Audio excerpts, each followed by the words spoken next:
¿Profecías? Vamos, es el siglo XXI. Esas cosas pasaron hace milenios. O bueno, tal vez ocurra alguna dentro de uno que otro milenio. Ese es el pensamiento que impera en nuestra sociedad hoy día. Sin embargo, si escudriñamos el libro de Esther, encontraremos una profecía oculta que ha estado ahí por milenios, que vivieron nuestros abuelos o nuestros padres y ni cuenta se dieron. Evitemos que nos pase lo mismo. Despertemos. Veamos y escudriñemos. Vamos un paso más adelante. Encontraremos pronto la profecía escondida en el libro de Esther. En este video encontraremos algunas curiosidades del libro de Esther. Aspectos peculiares que hacen único a este libro. Y entre esas curiosidades encontraremos preguntas que nos ayudarán a encontrar la profecía oculta en el libro de Esther. Curiosidad número 1. Al igual que la Torá, es decir, el Pentateuco, Esther es el único libro del Antiguo Pacto, es decir, el Viejo Testamento, que fue escrito fuera de la tierra de Israel, como el mismo libro da testimonio en Shushan, la capital de Persia.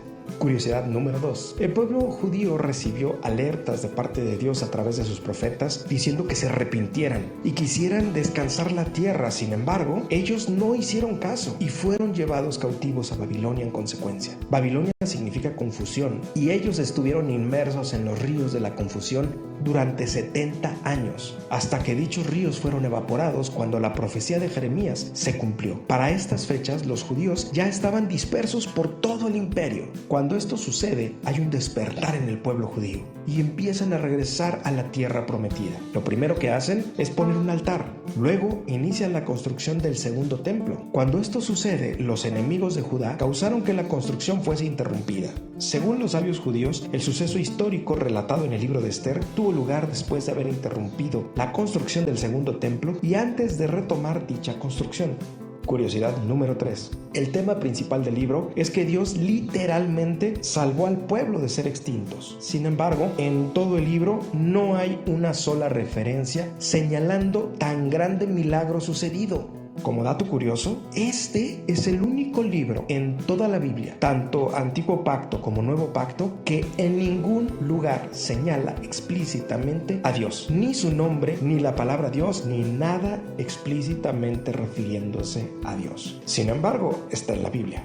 Esto incluso ha sido tema de discusión tanto en el mundo judío como en el mundo gentil, de tal manera que este libro ha sido controversial por causa de este señalamiento. Usted puede buscar y en todos los libros y cartas encontrará referencias directas y explícitas a Dios. Este es el único que no. Además, en los evangelios y en el Nuevo Pacto, sobre todo en el Evangelio de Juan, se hacen señalamientos explícitos o muy claros por la temática de cada fiesta a cada una de las fiestas hebreas, incluyendo Hanukkah, que ni siquiera está en la Biblia. Podemos ver que Jesús estuvo en la fiesta de la dedicación, es decir, Hanukkah. Sin embargo, aparentemente no hay referencias explícitas a Purim, que es la fiesta que se establece en Esther.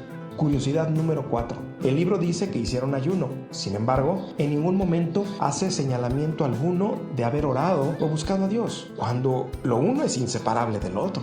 Curiosidad número 5. La Biblia es claramente crítica, aún con los héroes de la fe, como Abraham, Moisés, David. El libro de Esther deja ver claramente que el rey Asuero era un adicto al alcohol, a las mujeres, un hombre falto de carácter y perverso. Sin embargo, en todo el libro no hay una sola crítica o señalamiento al respecto como es la costumbre. En cambio, el rey Asuero es mostrado casi como un rey sabio que logró cambiar las cosas malas en algo bueno, cuando en realidad fue su desinterés el que causó el problema y la solución la dejó en manos de alguien más. El texto inicia y termina hablando del rey Asuero y la palabra rey es la que más se repite en todo el libro.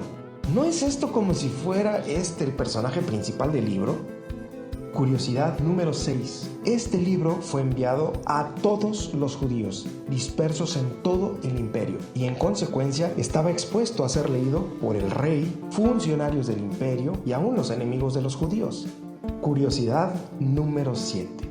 Lo que usted ve en pantalla es un rollo de Esther, mide casi 2 metros de largo por 80 centímetros de alto. Este rollo se encuentra en un museo británico con la clasificación OR 13887. El gobierno británico lo ha publicado como parte del programa de digitalización de documentos. En la descripción de este video usted podrá encontrar la referencia en internet a ese documento. Fue escrito en hebreo. Está fechado entre los años 1500 y 1699. No porque sea el más antiguo lo seleccioné. El libro de Esther ha sido escrito de esta manera desde hace 2 milenios y medio. Sin embargo, seleccioné este documento porque en él se observa todo el libro en un solo plano. Y con toda claridad se observa algo completamente atípico. En la lectura hebrea empezaríamos por el extremo superior derecho y terminaríamos en el extremo inferior izquierdo. Así, en la penúltima sección se ve con toda claridad una sección atípica por completo. Podemos ver que el resto del documento tiene sus letras en diversos renglones, en un espacio determinado, pero en la penúltima sección hay algo completamente diferente. Hagamos un acercamiento a esta sección. En esta se pueden observar algunos detalles. Por ejemplo, la primera palabra que está en el extremo superior derecho es Aleph, Yod, Shin. La Yod la reconocemos porque es la pequeñita. En el video anterior aprendimos que la única letra pequeñita es la Yod, que es esa que está ahí. Ahora, en esta sección que ya de por sí es atípica porque fue escrita en 2 columnas que abarcan toda la hoja y que además son letras enormes comparadas con el resto del documento, nos encontramos otras peculiaridades que la hacen todavía más atípica. Por ejemplo, aquí nos encontramos 3 letritas pequeñitas, Ta, Shin, Zayin. Las 3 letras son aproximadamente del tamaño de una yod. Lo podemos comprobar en la Zayin, que está junto a una yod, en la última de las palabras de esa columna. Ahí podemos ver que son aproximadamente del mismo tamañito, la yod y la Zayin. Y asimismo, la Shin y la Tav son del mismo tamaño. El Señor Jesús dijo, estando aquí en la tierra, que toda la palabra se va a cumplir y que ni una jota ni una tilde, y recordemos que por J estamos hablando de esa yod, ni una de esas letritas pequeñitas va a dejar de cumplirse. Todas las letras se cumplirán, ni una dejará de cumplirse, aún estas pequeñitas. Observaremos estas pequeñitas porque ahí está encerrado gran parte de la profecía escondida en el libro de Esther.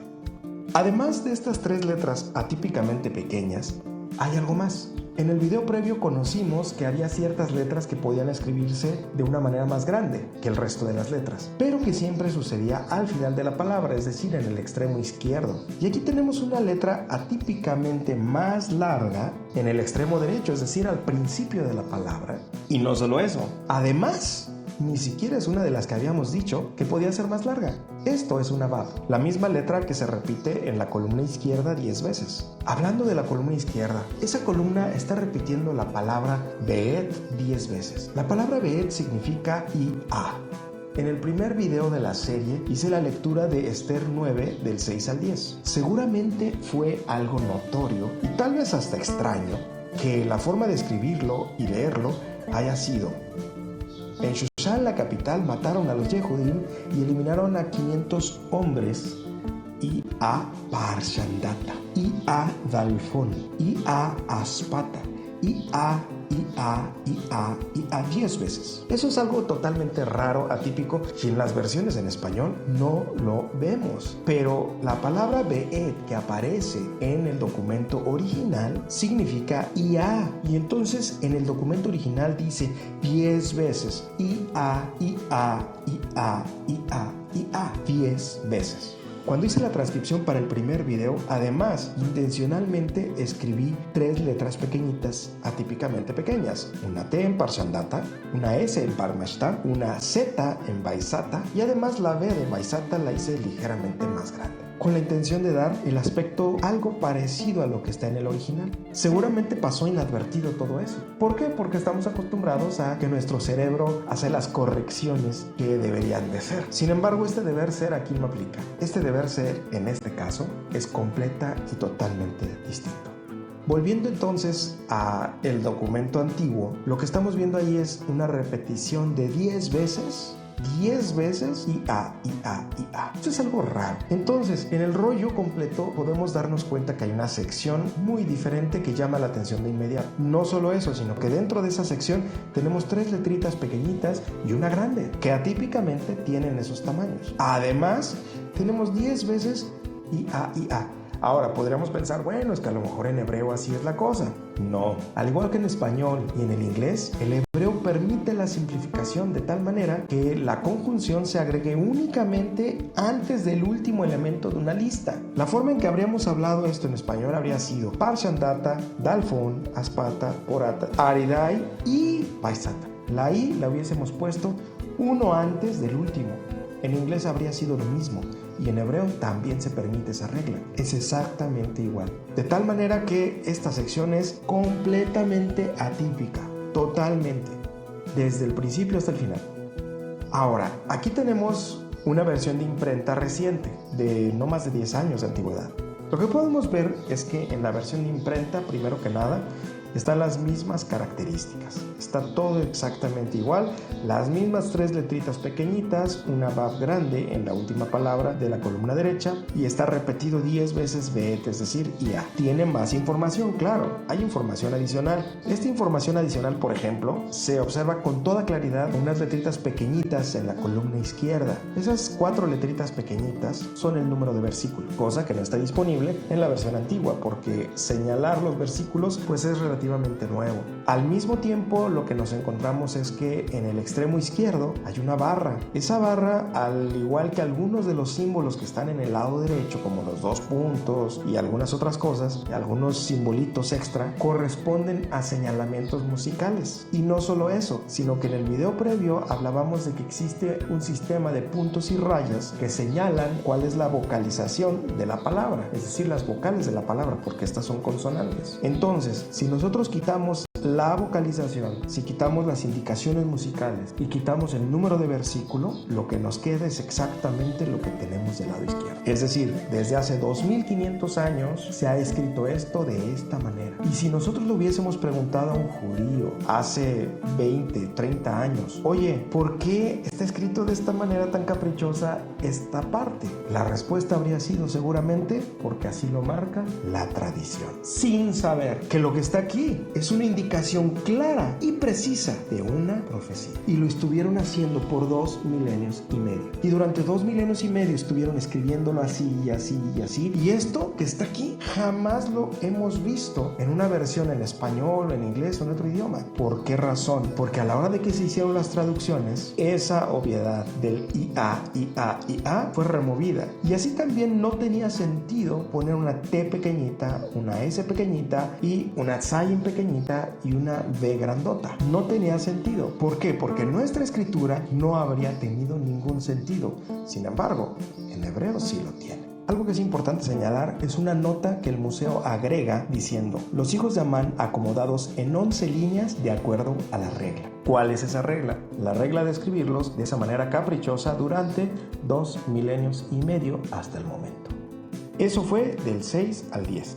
2 versículos más adelante, es decir, en el versículo 12, dice: entonces dijo el rey a Esther la reina, en Shushan, la capital, han matado los Yehudim y eliminado a 500 hombres, y además a los 10 hijos de Amán, los que ya habían listado anteriormente. Pero en los demás países del rey, ¿qué han hecho? ¿Y qué más es tu pedido para que sea hecho? En el 13 dice: y dijo Esther, si al rey le parece bien, que sea dado permiso también mañana a los Yehudim que están en Shushan para hacer como la ley de hoy, y que a los 10 hijos de Amán cuelguen cada uno en el poste. A ver. Oye, mi reina, te acabo de decir que a los 10 hijos de Amán mataron. Número 1, ¿por qué me pides hacer mañana lo que podríamos hacer hoy? Número 2, ya están muertos. ¿Para qué los quieres ahorcar? ¿No le parece extraño este versículo? Es por demás raro, es una incongruencia. Sin embargo, así sucedió. El rey decretó una ley y al día siguiente volvieron a hacer lo mismo, y además a los 10 hijos de Amán colgaron a cada uno en el poste. Los ahorcaron. Esto es total y completamente atípico.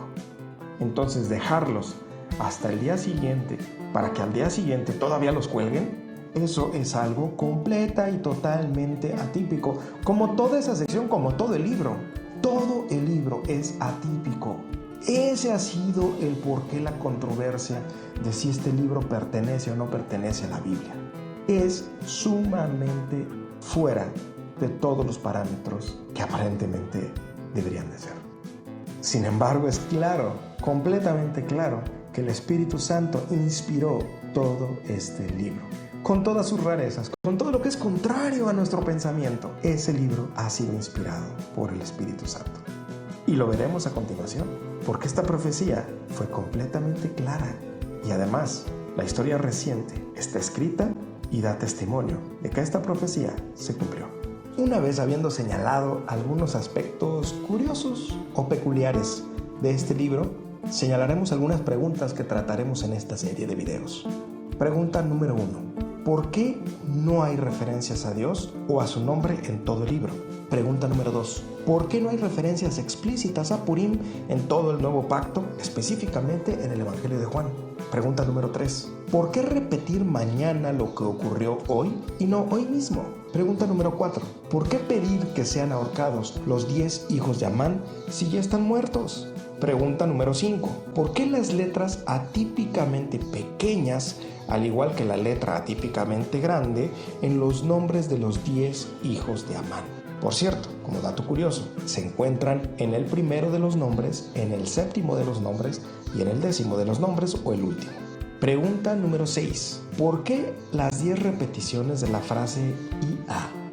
Pregunta número 7. ¿Esther o Esther?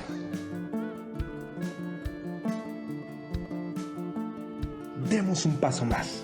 Cada vez estamos más cerca de encontrar la profecía oculta en Esther. En la descripción de este video usted encontrará una referencia hacia el video previo y posterior en esta serie. Bendiciones.